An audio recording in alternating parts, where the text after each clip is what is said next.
episode of the Power Ranking Show is brought to you by Bet Online. Bet Online is your number one source for all of your finals info, stats, news, and scores. Get the latest odds and lines and the latest matchup reports we've got baseball going on right now. We've got some WNBA. We've got UFC. Bet Online is your sports intel headquarters this season as they have you covered for all of your insider sports wagering needs, from hockey to MLB, UFC, boxing, basketball, summer league basketball. They have it all. It is the fastest and the easiest way to get your betting info, including live betting options and your favorite casino and card games that are available to play right from your home. Get into the action today. Head to the website or use your mobile device to join, and be sure to use our promo code BELIEVE to receive your 50% bonus on your first deposit. Bet Online, where the game starts. And it is the Power Rankings Podcast, aka the Power Rankings Show. That, of course, is at Marcus_Mosher. How are you, sir? I'm doing well. I've been just digesting all of this minicamp news, as I know the news is going to be coming far and few between over the next month and a half. So I'm enjoying it. Yeah, guys, I know how Marcus was doing because he was showing me all of his football cards. Marcus has been playing with his toys a lot lately. Yeah, it's hard to get him to put them all back in the box and do a podcast. Can I read you the latest football news and you just tell me if you're interested? Sure. Taysom Hill playing more receiver this year for the Saints. No. Ben Skowronek not practicing with a foot injury. No. Yannick Ngakoue hoping to get $10 million in free agency. Great. Believe it or not, people devour this stuff. And I have to apologize to all of you guys that listen to us. Look, we have a very dedicated group of people that listen to us. And we do really honestly appreciate it. It's fun to talk to you guys, but I don't care about any of that stuff. And I am amazed that people listen to podcasts, and they do, football podcasts, where they literally want to know who had a foot injury in OTAs and will they be ready for the first week of camp. It's like, speaking of which, check out Locked On Cowboys. We just talked about all that kind of stuff from minicamp and OTA, so make sure you check it out. Yeah, sweet. So Marcus and I were having a conversation about fantasy and wanted to kind of, at the end of the week, guys, generally Marcus and I do something a little more chillax at the end of the week. And we just got to talking about how fantasy football has changed so much. I wanted Marcus to do a mock first round for us, because if y'all listen to our last podcast, we talked about it a little bit, and we're going to do that next week. We're probably going to do Marcus's mock 2 rounds. I think it'd be good to do, especially because I know a lot of y'all play fantasy, but it's amazing how much it has changed. And Marcus is pretty much all in and I'm pretty much all out. So, I would say the biggest change that I've noticed that you've talked to me about is just this massive turn towards increased scoring and kind of positivity.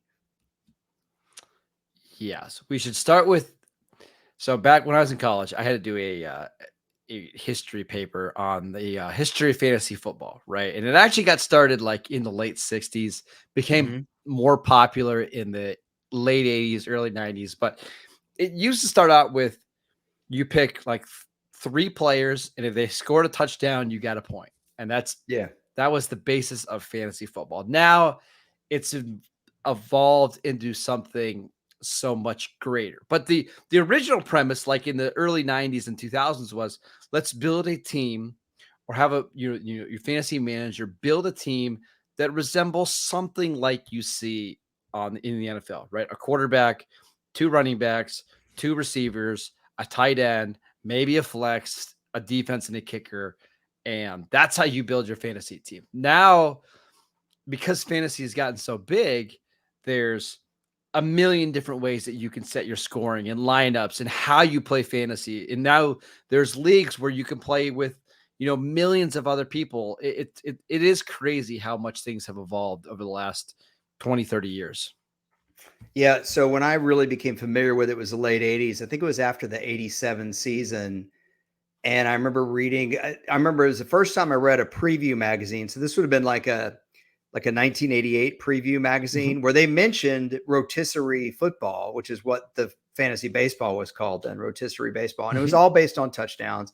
And so the most valuable guys were the short yardage running backs because it wasn't based on yards. So if you had there was a guy for the Bills named Rob Riddick who was a short yardage back, probably only ran for 250 yards, but would get 10 touchdowns. Sure. So he was valuable. And then in the late 90s, I kind of saw more that people were selling fantasy football as, hey, man, it's like being a GM. So you had a quarterback, you had two running backs, two wide receivers, a tight end, basically what was called a pro set offense back then. Marcus, that's 21 personnel. Yeah, no, we got to get the lingo down because that's what all the kids on Twitter do. And what does that mean? So that was kind of the whole deal, but it has evolved to something totally different. And what's funny to me is that football fans, football guys and gals were always kind of the people that made fun of the gamers, like the people that played board games, like played Dungeons and Dragons and stuff. And fantasy football has become, I think, even nerdier. So it just cracks me up that like the quote cool kids actually are doing this. And now fantasy football does not resemble a real being a GM at all, really, because I mean, Marcus, you were just telling me about a league today on the phone where, you have a super flex. I knew people played in 2 quarterback leagues, but where you can put your quarterback in the flex. Let me tell you, my favorite games on Sunday are when you could play 2 quarterbacks. You have one line up under center and the other one lines up under guard, and they both take the snap at the same time. It's so cool. It's just like Sean Payton apparently loved that too. He tried to do that forever with Taysom Hill and Drew Brees, right? So apparently, all yeah. right. So there's a couple things we need to kind of get through. Do you want fantasy football to resemble what you see on the field, or do you want it to be really competitive and balanced so all the positions are kind of weighted equally? Because I think the problem when you do a standard league, I'm calling standard 1 quarterback, 2 running backs, 3 receivers, and a tight end, is that running backs historically have kind of dominated, right? And we've talked about this before. Like if you had LaDainian Tomlinson, we had to make up rules where if you drafted LaDainian in the first round, you didn't get a second round pick because he was that overpowered. What do you prefer? I have no problem. I think so. There's a couple different ways to look at this. One, how it's changed, which is so many of the leagues have become full point PPR, 1 point per reception, which makes the receiver more valuable. It never used to be that way. The Correct. standard league was receiving yards and Well, touchdowns only, can we talk which is about what, why PPR became popular? It's sure. because of the running backs I was mentioning, right? Because LaDainian Tomlinson had, I mean, not even LaDainian, but there were a bunch of other running backs like Sean Alexander. They were so overvalued that you needed to give receivers some kind of additional points to put them on the same stratosphere. I think that's part of it. But I would let's be agree. honest, PPR actually enhanced some running backs' value because some running backs caught 75 balls. Like LT. So, yeah. So LT, I think in 2000, was it 4? Caught 100 balls. Yeah. Yeah. So, I think a lot of it was just, hey, let's get scoring up. More scoring's better, always more scoring, And so, never mind the fact that when you score more, your opponent can score more too.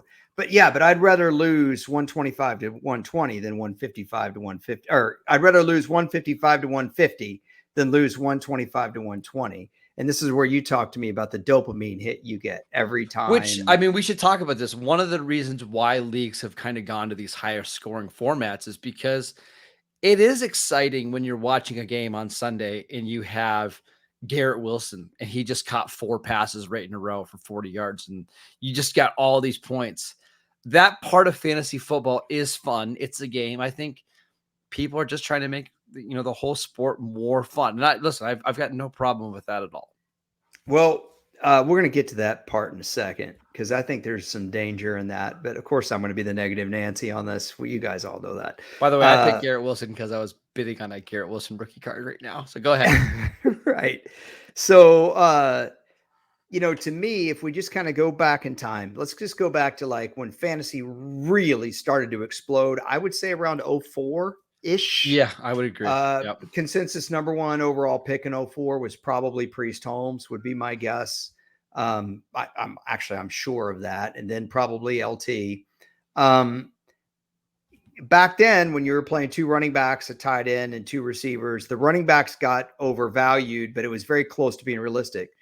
I think what fantasy could have done is just said, hey, play whatever lineup you want, just as so long as you have five skill players outside of your quarterback. Sure. If you want to play four wide and a tight end, hey, NFL teams go empty all the time, right? You want to play, and then I think that would have been a great diversion. That would have been a great, solution. Yes. And diversion from what fantasy evolved to. But instead of doing something like that, that would have been smart and that would have replicated being a real GM, putting a team on the field. Because look, if you're a coach and your GM's giving you four great receivers and you got a running back by committee, you might play those four receivers a lot, right? You might go empty. Instead of doing that, they did something completely different. And that's the part that really bothers me, is that instead they just upped all the scoring with full point PPR. Do you see my Yeah, where I'm going with this? I Sorry, do. someone was at my door. I got a little I got a little off track. That's all right. Can I make the argument why I kind of like the new format, especially in leagues that have super flex, why I like the super flex idea? Sure. So if you're not familiar with super flexes, just to explain it again, these are leagues in which you can play a quarterback as a flex. So it's the same scoring, typically 4 points for a passing touchdown, 2 points for an interception. What it does is it actually brings up the value of quarterbacks, because what we saw, like especially in like the mid 2010s, is everybody was just waiting to draft a quarterback. Like you had Peyton Manning and Tom Brady and Aaron Rodgers who were having awesome seasons, Yeah. and they were falling to like the fifth and sixth round of your draft, because why draft those guys in round one when I can just wait until round 14 after everybody's picked a quarterback, grab Tony Romo, and get very similar production. So what Superflex has allowed to do is it boosts up the really good quarterbacks like Patrick Mahomes, like Josh Allen, because there's more incentive to try to play two of those guys in your lineups every single week. So I do like that now quarterbacks are being valued at or around the same range as a top end running back. So let me ask you about that. Sure. What does it matter? Like why does it matter that great quarterbacks weren't getting drafted till the fifth or sixth round? Is it because it wasn't very realistic? Because quarterbacks are Well, much more important. I mean, I think that was part of it, right? It also just felt really weird that your quarterback, the most important position, was the least important position in Okay. fantasy, Okay. right? I want to stop you right there. So can you see where I'm going with this? I Of just course I kind of can. trapped you. Oh, Yeah. I'm not Hey, I'm not in we favor that want every Patrick decision. Mahomes. Hold on. We want these quarterbacks to go higher because that's realistic. I mean, quarterbacks are so important to the game. These guys are so important. So we're going to make it more realistic by having two quarterbacks on the field at the same time, giving receivers 1 point for catching a But 9-yard out. there was also It just too make many of them, none of it right? makes sense. But there was too many good quarterbacks where you could just, hey, I pick your quarterback. Tony Romo wasn't drafted in this league because, hey, if you're playing a 10-team league, everybody drafts one quarterback. Some teams will draft two. I can just pick up quarterbacks every single week and play them in my spot. I think that part of it. I think there's a lot of people that wanted more of a challenge, having to decide who to start every week at quarterback.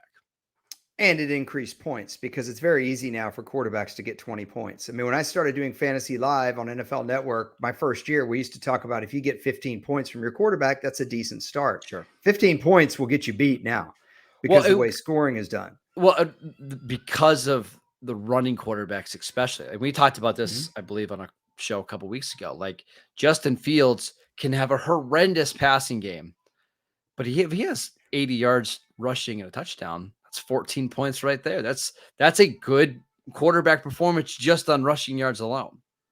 So let me ask you this. One of the big selling points of pro football or football as a sport in general versus, say, basketball, where there's five guys on the field, is football is what? Football is the ultimate what?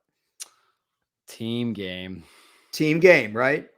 So for this big selling point that I always hear, that football is the ultimate team sport, all we want to do is literally make it all about the quarterbacks. It already is in the real game. It's already been ruined to a certain extent, that literally if you don't have a quarterback, you don't have a chance. And we think the Chiefs are going to be favorites again. Is Kansas City the best 22 on 22 No, or 11 on probably not. 11? No, I No, think Philadelphia no, is, right? right. But it's the quarterback. So now we have to do that with fantasy too. We have to make it all about the quarterbacks. I mean, Yeah. because if you're starting two quarterbacks in a lineup, which by the way does not resemble football at all. Unless Okay. you're This watching was the supposed to, Saints, just to be clear. yeah, yeah. I mean, hey, why not? Why don't we just have two starting pitchers? Yeah. One will be So on the mound, and the other one will be throwing pitches from third base. I don't. I guess I just don't see the allure of it. I It's. got I it. guess fantasy has taken on a life of its own, where it really has nothing to do with real football. Is I that agree. fair to say? I agree. And I think what we've seen now is leagues try to figure out a way to set up the scoring in your starting lineups where all four major positions, quarterbacks, running backs, wide receivers, and tight ends, are all similar in terms of value and impact. And I was actually telling you this on the phone. There's a couple leagues that I play in where it's 1.5 points per reception for a tight end, one for a receiver, half a point for a running back, just because there's not very many tight ends in the league that produce numbers. So you've got to get guys that can put up decent scoring days. What are your thoughts on that? I think it's dumb. I mean, the reason why tight ends don't. Okay, let's backtrack. All right. So tight end is we used to call it the fantasy wasteland. It Trying to still find a is. tight end on a waiver wire, or man, the worst was I used to miss the waiver wire all the time. I'd be trying to find a tight end on Friday. I mean, Yeah. dude, you're talking about starting was it Daniel Fells? Oh yeah. You Yeah. know, you're I, right. I I can't even tell you how many times I started like Anthony Fasano, a Yeah, Joseph Fourier for the Lions. but isn't there a reason why there are so few tight ends that have 800 yards and 9 touchdowns? Isn't Yeah, there a reason? there's only a couple good ones in the NFL. Why? It's a hard position to play. It's a hard position to play, right? Yeah. We're not trying to create fantasy stats for the left tackle. Yeah. Why are we doing it? In other words, why are we inflating the tight end to bring it up? If you really want to inflate a position, you should inflate the fantasy defense. Yeah. That's the spot that really, I mean, am I right? What's a good day from a fantasy defense? 10 points? 10 points. Yep. Yeah, 10 points. Isn't that a little skewed? Yep. So your offense scores on a good day, what, 130 Yeah. about? Yeah. Okay. All right. And your defense, it's 10. Yeah. Boy, this really reflects football. It's Yeah. so, you see what I'm saying? Like, it's gotten to the point like fantasy football resembles football about as well as Clue. Like I mean, it might as well So be Mrs. White. That's the housekeeper in I Clue. If you have never I played I, Clue, I got it. So I actually did. I wrote down a bunch of little changes or league quirks that I play in, and I just okay. want kind of rapid fire whether you like them or you don't like them. Is All that right, I'm gonna answer. I just want you to understand that I'm not trying to be a negative Nancy. I'm just pushing back that the logic that you get for the oh changes does not add up. It's like, hey, we need to inflate the tight end, but not the defense because the defense doesn't matter. And I'm going to tell you why I really don't like this in a second, but I want to answer. Usually, I'm giving you the rapid fire, so let's yeah. So go. I've got a lot of these. We'll be really Okay, quick. let's go. 6 points for passing touchdown instead of 4. Don't like it.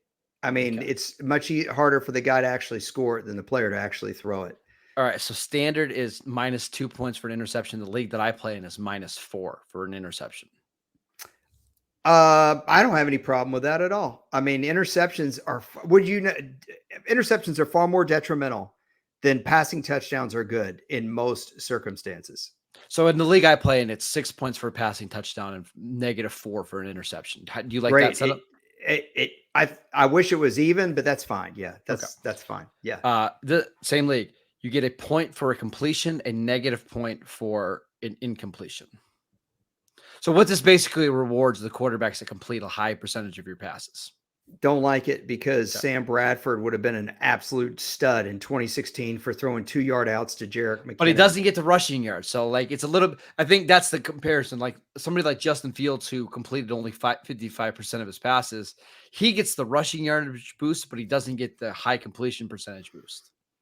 I mean, at the end of the day, why tweak it? Why not just go on yards like it originally was? It was actually closer to realism when it went by I know. yards, but they wanted more points for the dopamine hit. So Yes. now you're having to do trigonometry and have a TI 81 graphing calculator to figure it out. If they would have just stuck with yardage, it Yep. would have been fine.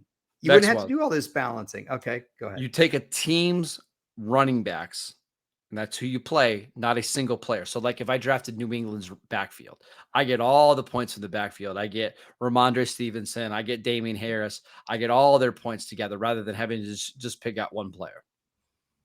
Another thing I don't like. It's another thing that makes it not realistic. And the reason they're doing that is because the proliferation of the running back by committee. Yes. You don't do that for the third receiver that gets No. 46 catches for 590 yards and 5 touchdowns. Why Yes. is that different than the running back who runs I for agree. 630 yards? Plus, it makes it way too easy. Like I want to have some conviction. Like if you think a backup running back is better than the starter, and he's eventually going to win out, and the talent's going to win out, draft that guy. Just I right. don't agree. Which basically what you're saying is fantasy is dumbing down football. Yes. Yes. Okay. Go ahead. Next one. This one's very common. Best ball. This best ball, if you're not familiar with best ball, you do not have to set your lineups every week. The software or the site automatically plays the best lineup for you every week for your highest possible points. I have no problem with that. And the reason why I just said I don't like the dumbing down, but look, a lot of casual people play fantasy. They don't have time or they don't have time to do the research. That part I'm okay with as long as best ball plays more like a real lineup. But of course it doesn't because we have 2 quarterback leagues and all this other stuff. But I have no problem with that. Yeah. What I'm doing right now is a ton of best ball leagues where you draft a team in the summer of 18 players and then you're done. You don't change your lineup at all. You don't acquire players. That's how the draft goes. I really enjoy that. Next one. Free agent auction budget, which we call FAB. Instead of doing the waiver wire, you bid on players in free agency to determine whether you get them. So the order doesn't matter. I don't know. Can I just say meh? I don't really. Okay, that's fine. That doesn't move the needle. It doesn't move the needle for me. Okay. 2 more for you. Yeah. IDP, which has become very popular over the last couple of years. It's individual defensive players. A lot of leagues that are starting out are just requiring you to start 1 defensive lineman, 1 linebacker, 1 defensive back. I think it's a better way to play than team defense because it helps you learn the players on the other side of the ball. I would say it's not good for someone that doesn't have the time, but as long as you've got the time, I think that's great. Okay. Last one. Yeah. You ready to get real nerdy here? Yeah. Yeah. Playing these called Devy fantasy leagues, which is kind of like a dynasty league. But what you do is you get 1 draft pick every year and you get to draft any player from the college football that's going to play in the upcoming college football season. And you have their rights going into the following year. So like, for example, Caleb Williams is a quarterback at USC. Many people expect him to go number 1. I can draft him now and hold his rights all the way through the year. Why not just have a draft when these guys are eligible? I don't see because now you get to you're invested in college football as well. Oh, I mean, sure. I mean, you want to get even nerdier? Sure. I play in a super Devy league, which means you get to draft high school prospects and you get to retain their rights through high school and college in the NFL. We wonder why The Athletic can't do long form football articles anymore. I mean, this is a fair comment, is it not? It is. Listen, fair comment. I know it's ridiculous. Listen, I'm not advocating for anybody to spend their life this way. It's not a good way of life. Hey, I want to just say something. I'm aware, everybody, that I sound like a real curmudgeon-y Carl. I get it. I'm not right. I'm just some dumb guy hosting the podcast. Okay. I just don't like it, So can I tell you why I don't like all this? Okay. Because I think it's dangerous. And I think it's dangerous to the game that I used to love. Okay. If fantasy players, would you agree? I'm going to make some broad sweeping statements. Okay. Would you agree on the whole, people that play fantasy football want more points? Yes. Yeah. Because of what? Dopamine hit. They like seeing the scoring, right? Yeah. So your guy lines up for the national anthem, you get 1 point. Okay, cool. All right. Great. It would have been a big deal a while ago. Yeah, yeah, right. Do you too soon. Too soon, man. All right, do you okay. Would you agree that whenever we hear like league owners meetings covered or whatever, we always hear a quote like fans love scoring? Yes, every year. Okay.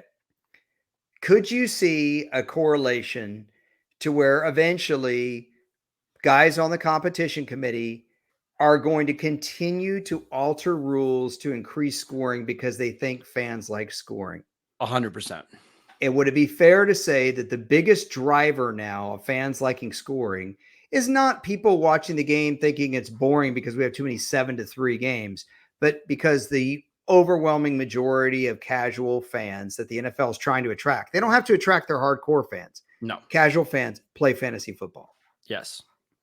So could fantasy football alter the actual sport? I think it has in some ways, right? Yeah. So I asked Marcus this earlier. I actually said to him, I said, I I think in the next 5 years, there will be an owner who wants to propose that quarterbacks cannot be hit in the pocket, period, Yeah. at all. I They can't really be hope that's not the sacked. case. Next 5 to 10 years, some franchise quarterback, Trevor Lawrence, is going to get hurt in week one. And Marcus pointed out, well, Tom Brady got hit in 2008, and that didn't happen. But what happened after Bernard Pollard hit Tom Brady? Yeah, they made it so you couldn't go low on a quarterback anymore, right? Yeah, they didn't care about that when Tony Dorsett got hit low in Yeah. a game and missed games because of an ankle injury. None of that stuff. They don't care. They care about the quarterback because the quarterback has become so important to the NFL, and now fantasy quarterback has inflated importance because you could play quarterback in your flex. By the way, if y'all haven't played flex for a long or fantasy for a long time, it used to be the flex was only a running back or a wide receiver. Then they made it to where you could play running back, wide receiver, or tight end. Then they made 2 flex spots, and now you can play quarterback in the flex. Okay, what happened when Peyton Manning threw 3 interceptions to Ty Law and the Patriots defense suffocated that incredible Colts offense? What happened? We got a little bit more of an emphasis on illegal contact. Can't rough up Yeah. the receivers as much. So am I being crazy that the league would be willing to scale back the defense even further in the interest of upping scoring? I'm just curious how they would do that. Okay.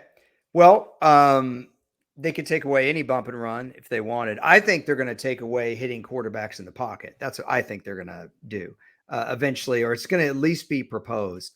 But if all fans want are scoring, all these casual people want the dopamine hit of their fantasy team getting more points.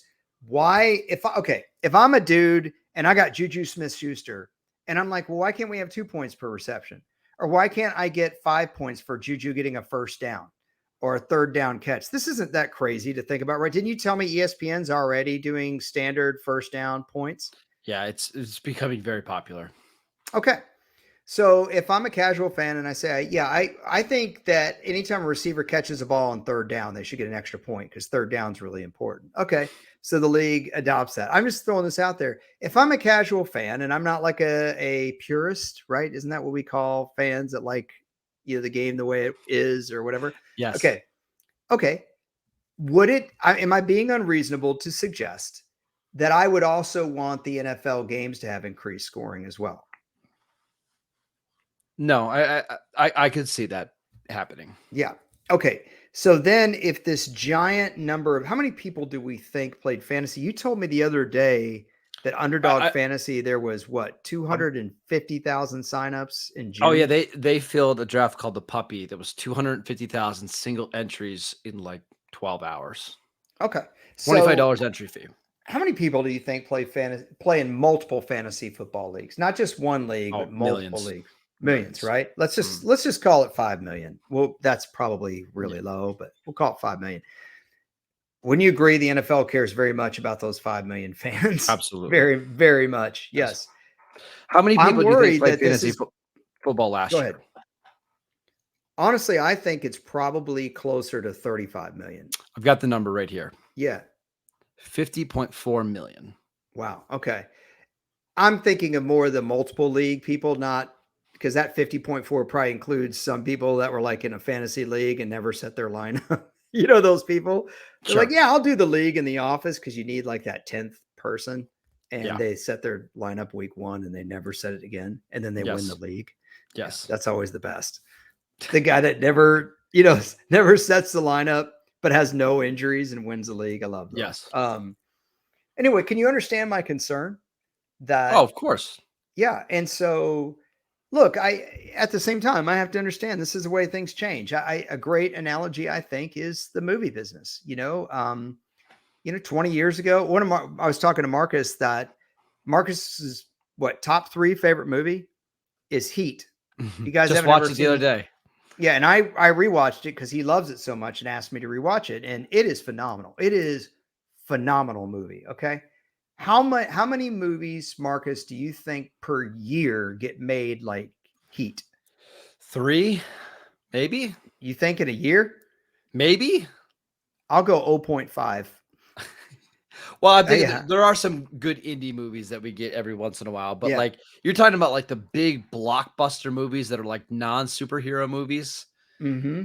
Yeah, With a lot of action and big budget. Yeah, it's I mean, with great especially if you directors. and especially if you take out like franchise movies like Mm-hmm. Fast and the Furious and that kind of stuff, but like epics, I don't get Yeah, very many. I mean, this summer we're gonna get one. We're gonna get Oppenheimer. Yeah, I know. I can't wait. That's it. That's all we're getting. You know, how much did people love Top Gun Maverick? Oh, They loved it. loved it. You Yeah. know why people love Top Gun Maverick? Because they don't make those movies Yeah. anymore. You know, so all these people are like, oh, quit being a curmudgeon Carl about superhero movies. They had no idea how many were coming down the pike. How many superhero movies have been made now in the last 12 years? 80? I probably more than that. Yeah. And the reason they do it is because high school kids will go watch these movies 5 times. And I get it. It makes money. And so I'm worried that the NFL is going to respond to that kind of uh, impetus or whatever you want to call it. Do you think if you think I'm overreacting, How many how many superhero I'll movies do you think are being released in 2023? I have no idea. I have no 9. idea. 9, when Ford versus Ferrari, I don't know if you guys saw Right. that, but if there's a Mhm. movie you're looking to watch, did you enjoy Ford versus I did. Ferrari?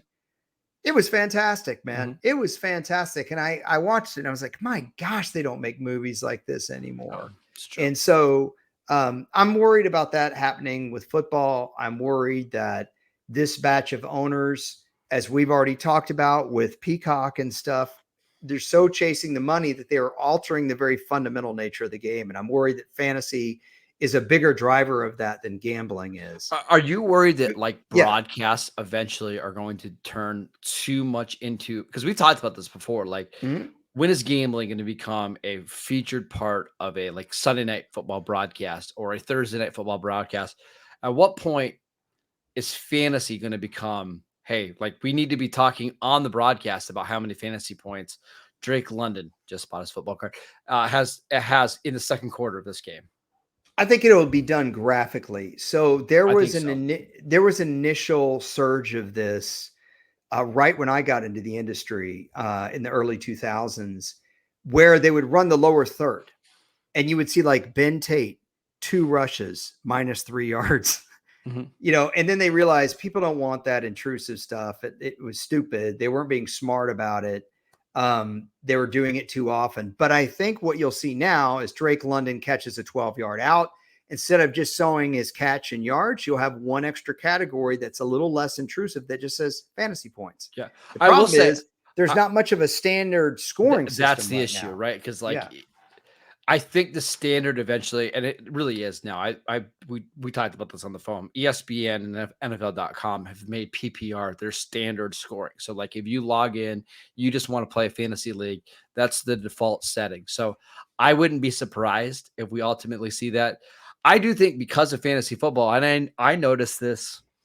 I think this was in the late 2000s, early 2010s. It was the first time like you were watching a Fox broadcast. Des Bryant catches a pass, and right not underneath the scoreboard, but right next to it in like a little gray box would show, it would say D. Bryant, 6 for 67 yards.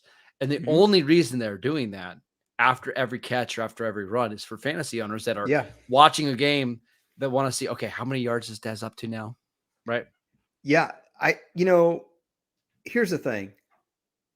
The only thing I liked about fantasy ever was any part of it that replicated a version of the game. That's because I grew up, I played like a game called Stratomatic Football, which was a board game where you could recreate, kind of the game. And Madden, that was supposed to be the big allure of Madden, right? Like you're playing the real thing. I played electric football. Did you ever play electric football? Oh yeah, yeah, where you try to make your like guy You running turn the on the little hole. buzzer and it just Yeah, zzz. but then what would happen is your running back would start to go to the hole, and then he would start spinning around, Yeah, and I he'd know. like lose 2 yards. Bad vision. But trying to throw the ball with that little perforated the plastic quarterback, It's and then terrible. pulling the Yeah, arm back, it's yeah, terrible.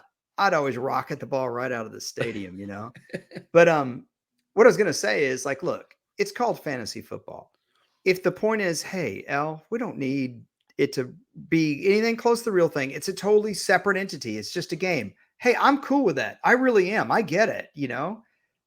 The thing is, and we talked about you and I about Tom Clancy's Ghost Recon or some of these video games Call of that Duty. Yep. used to try to Call of Duty. They used to try to replicate the real stuff, and now don't really do that.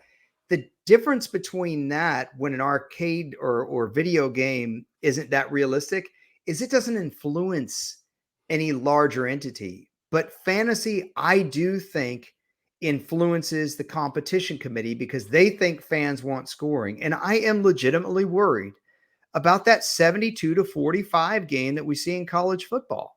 I mean, do you like that? Do No, you but I like think, and I 61-55? I think college football doesn't like that either. That's why they've made some changes. They even made a change this year.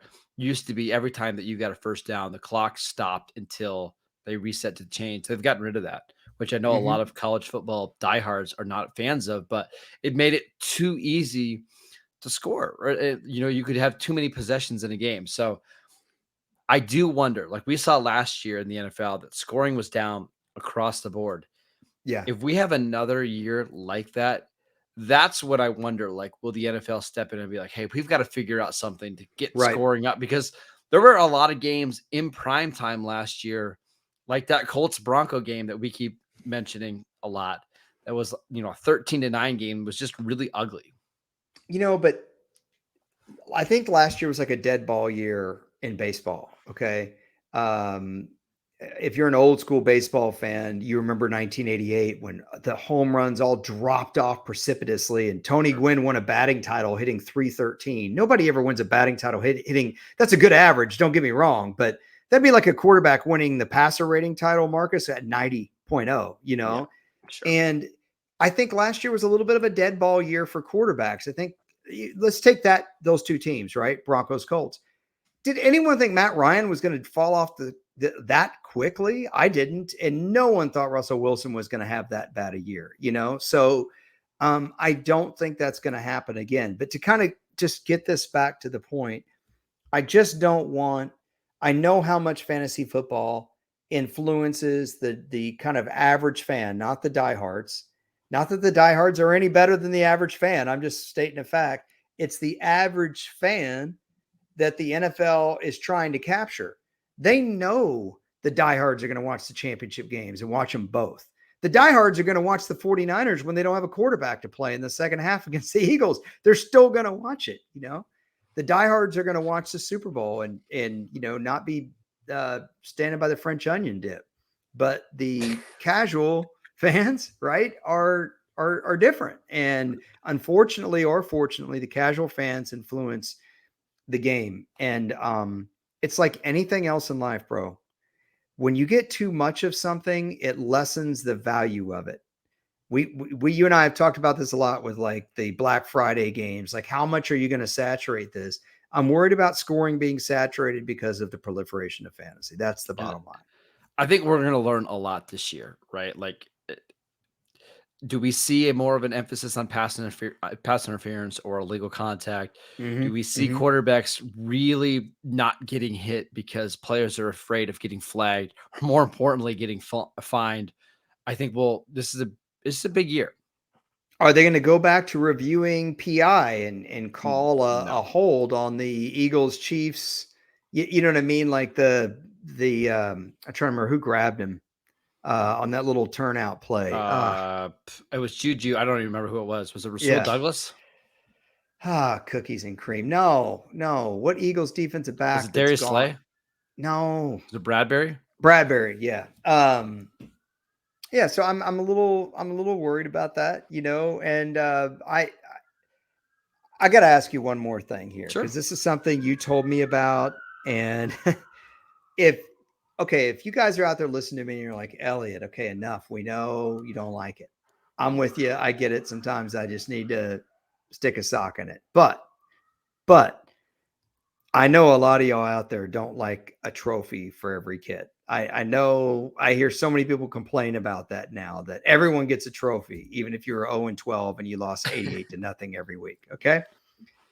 Will you please explain to the listeners so they don't think that I'm being crazy what NFL.com decided to do? Because I don't think most people know this. Well, I misspoke when I was on the phone. This is actually the Scott Fish Bowl, which is a big charity Oh, football. okay. So it wasn't No, it NFL.com that wasn't decided to do NFL.com, this. but this is the biggest fantasy football league there is. Hmm. This is like 12,000 people play in this league. Yeah. All Yeah. of your favorite fantasy football analysts play, but Yeah.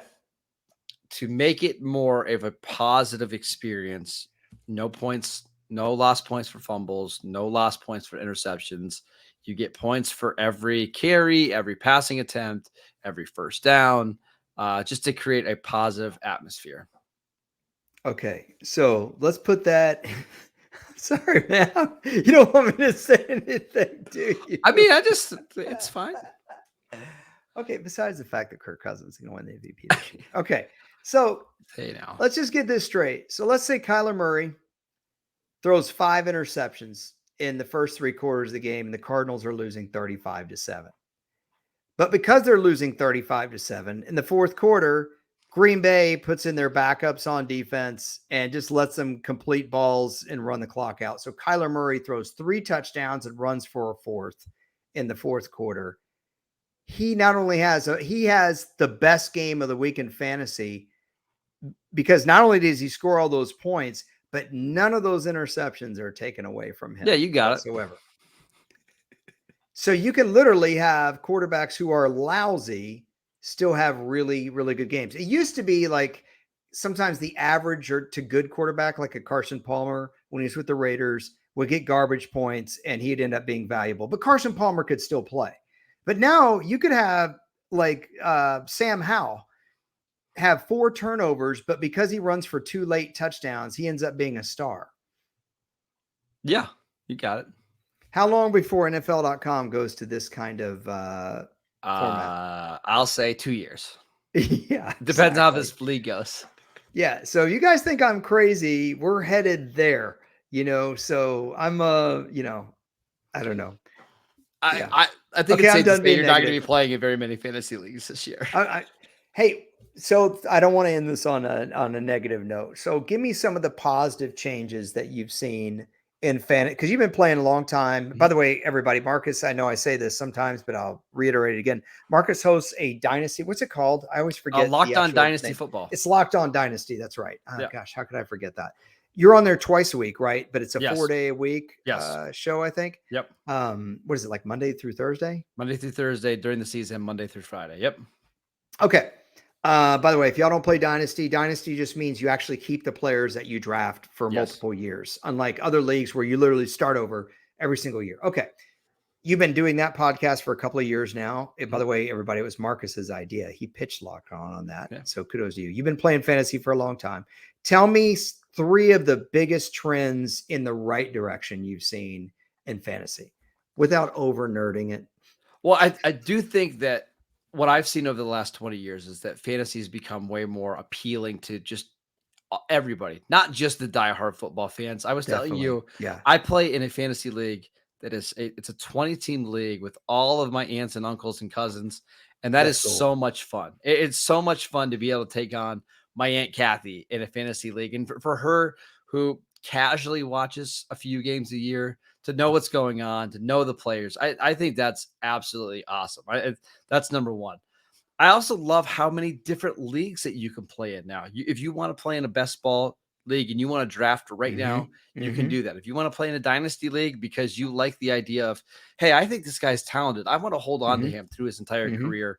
I Yeah. think that's incredible as well.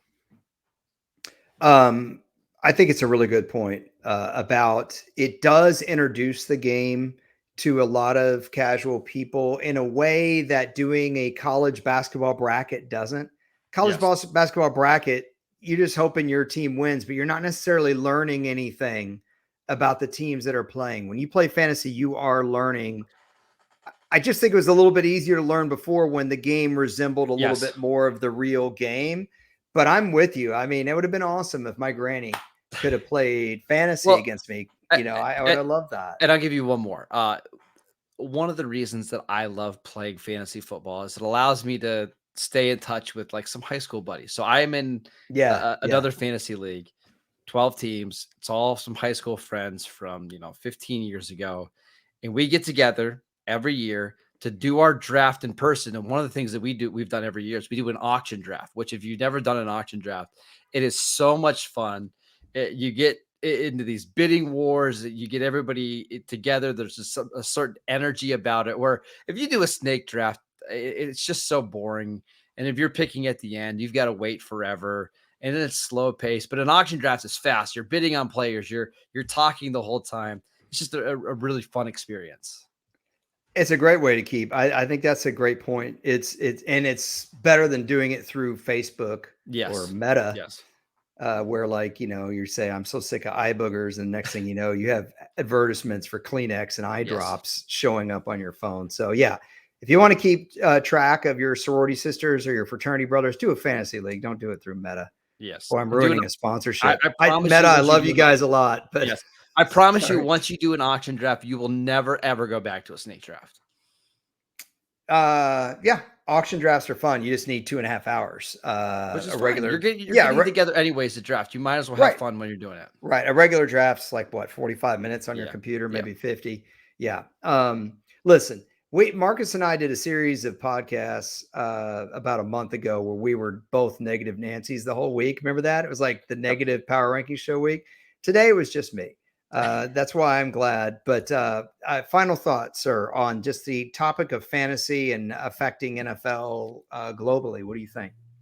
I think overall there's been some negative things to come out of fantasy. Too much focus on players. There's some negative stuff where you see people going on Twitter and criticizing their fantasy players after a game. That stuff is awful.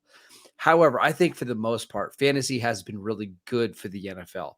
It puts more people watching games that typically wouldn't watch the NFL. It's brought in billions of dollars to a league that I think was getting a little bit stale, like in the Yeah. early 2000s. Yep. I think it's been a net positive for the NFL. Honestly, it might have saved the NFL Yeah. because all it would have taken is one network to say, nope, we're not upping the ante this year, and another network doesn't step in.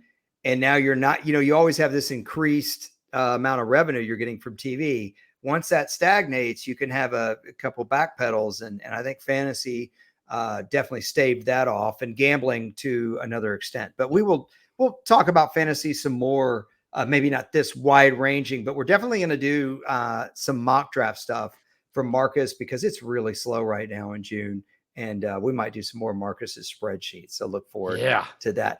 If you want to hear some serious Cowboys spreadsheet talk, go over to Locked On Cowboys. He hosts it with Landon McCool. As I said, he does the Locked On Dynasty podcast and covers the Raiders for USA Today. And he's also at Marcus_Mosher on Twitter. I'm at Harrison NFL on Twitter. Really appreciate you guys sticking with us for a long one today. And we will talk to you soon. Take care, everybody. Enjoy your weekend.